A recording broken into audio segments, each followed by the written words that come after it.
서울의 한 카페. 커피는 친환경 원두입니다. 커피를 한번 마셔도 일회용은 쓰지 않습니다. 테이블을 닦을 때 쓰는 물티슈, 물티슈를 담아온 에코백까지 모두 친환경 제품들인데요. 우리나라 사람들 언제부턴가 누구보다 환경에 진심입니다.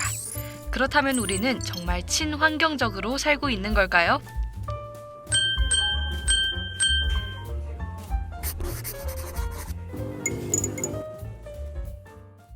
우리는 친환경 시대에 살고 있습니다.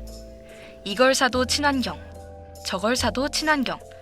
어디서 무엇을 사든지 쉽게 친환경 제품을 찾아볼 수 있죠. 요즘엔 장을 한번 보더라도 친환경 제품에 눈이 먼저 갑니다.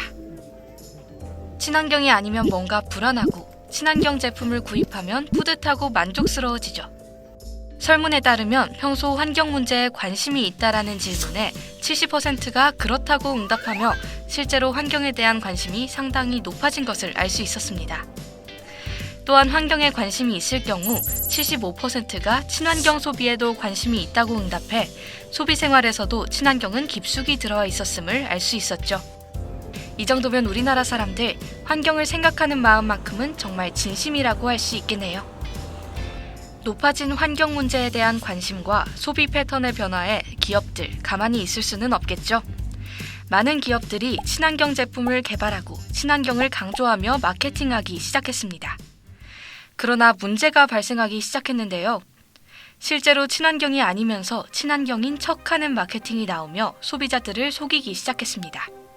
바로 그린워싱, 상품의 환경적 속성이나 효능에 관한 표시, 광고가 허위 또는 과장되어 친환경 이미지만으로 경제적 이익을 취하는 행위입니다. 최근 유명 글로벌 커피 프랜차이즈 S사에서 리유저블 컵을 증정하는 이벤트를 진행했습니다. 자사 50주년을 기념하고 친환경적인 행보를 홍보하기 위한 이벤트였는데 이는 그린워싱 의혹으로 많은 비판을 받았습니다.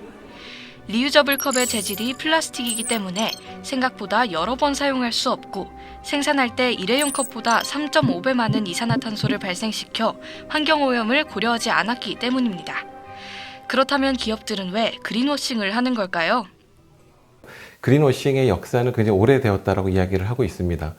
1960년대에 들어서 많은 사람들이 환경에 대한 관심을 가지면서요. 그때부터 많은 기업들이 환경에 대한 이미지를 가지고 워싱하려는 그런 시도들을 하기 시작을 했습니다. 실제 많은 예들을 찾아볼 수가 있는데요. 1960년대 또는 70년대 때부터 기업들이 실제로 그들이 환경에 좋은 영향을 미치는 것들보다도 더 많은 악영향을 끼치고 있음에도 불구하고 그런 것들을 광고를 통해서 극복하려는 그런 모습들을 보여줬었는데요. 혹시 마케팅을 좀 아시는 분들은 이 그린 마케팅이라는 것 단어를 한번 좀 들어보셨을 것 같습니다. 그린워싱과 그린 마케팅은 좀 다른 개념인데요. 그린 마케팅이라는 것은 마케팅 분야 중에서도 공식적인 하나의 학문이자 하나의 분야입니다. 즉 그린 마케팅 자체가 나쁘다라고 우리가 볼 수는 없고요. 하지만 이 그린워싱을 하게 되는 경우가 많이들 종종 있는데요. 이런 경우는 아무래도 많은 기업들이 단기적인 이익을 추구하다 보니까 흔히 기업은 효율을 특히 이 생산성 이런 것도 굉장히 강조를 많이 하죠. 그러다 보니까 흔히 말하는 가성비를 중요하게 생각을 하는데요. 이런 경우는 대부분이 단기적인 재무적인 가치, 성과를 추구하기 때문에 이러한 이유가 생기지 않나 싶고요. 때로는 그린워싱과 그린 마케팅을 면밀하게 가르지 못하는, 잘 알지 못하는 그런 인지의 부조화에서 발생하는 경우도 있다고 생각합니다. 그래서 그린워싱을 피할 수 있는 방법 여러 가지 있겠지만 그 중에서도 이러한 그린워싱이 무엇인지 명확히 아는 것도 하나의 대안이 되지 않을까 싶긴 합니다. 또한 그린워싱의 배경에서 ESG 경영을 빼놓고 말할 수 없습니다. 최근 경영계의 트렌드로 떠오른 ESG는 인바이런먼트, 소셜, 거버넌스의 약자로 환경, 사회, 지배구조를 고려하는 경영 방식입니다. 그러니까 쉽게 말해 착한 기업이라는 뜻이죠. 사람들이 착한 기업의 제품에 돈을 쓰게 되면서 기업들은 착해질 수밖에 없어졌습니다. 그러나 실제로 착해지는 것보단 착한 척하며 단기적인 이득을 취하는 기업들이 생겨나게 됩니다.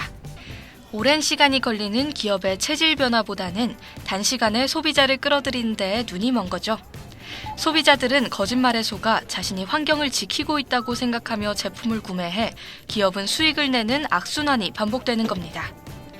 그러나 생각보다 많은 사람들이 그린워싱에 대해서 무지한 상황입니다. 그린워싱에 대해 알고 있나요? 아니요. 아니요. 들어본 적은 없어요. 기업들의 그린워싱, 과연 이대로 괜찮은 걸까요? 네, 결국 많은 기업들이 그린워싱을 하는데도 불구하고 우리가 그런 것들에 대해서 잘 인지하지 못하고 대처하지 못하면 결국 그 피해는 소비자에게 다시 되돌아온다라고 생각이 듭니다. 그렇기 때문에 우리가 그린워싱을 좀 더 면밀하게 좀 센싱을 하면서 우리가 살펴볼 필요가 있는데요. 또 하나 이 피해를 받는 것 이외에요. 우리가 그린워싱을 우리가 좀 더 면밀히 살펴봐야 되는 이유가 있습니다. 비정상적인 것이 정상적인 것이 일상화되었을 때 생기는 그러한 사회적인 문제가 굉장히 많다는 거죠. 우리가 흔히 말하는 비정상의 정상화 이런 얘기를 많이 한단 말이죠.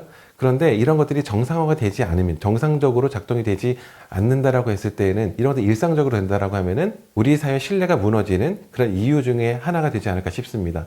우리 사회가 유지되고 우리 사회가 지탱되는 그러한 이유 중에 하나는요, 신뢰를 기반으로 하는데요. 많은 기업들이 그들이 하고 있는 모습을 제대로 보여주지 않고 워싱을 통해서 좀 더 부풀려진 모습들을 보여주는에도 불구하고 많은 사람들이 무덤덤하고 인지하지 못하고 그런 것들을 그대로 받아들인다라고 하면 기업들은 계속해서 그러한 일들을 하게 될 테고요. 그러한 숨기려는, 포장하려는 모습들이 일상적이 된다면 더 이상 우리 많은 사람들은 그러한 사회를 신뢰할 수 없는 그런 사회가 될 것입니다. 그렇기 때문에 우리가 그린워싱 하는 기업과 그렇지 않은 기업들을 우리가 잘 판별할 필요가 있다라고 생각합니다. 결국 그린워싱을 막기 위해선 소비자의 관심이 더더욱 필요하겠네요.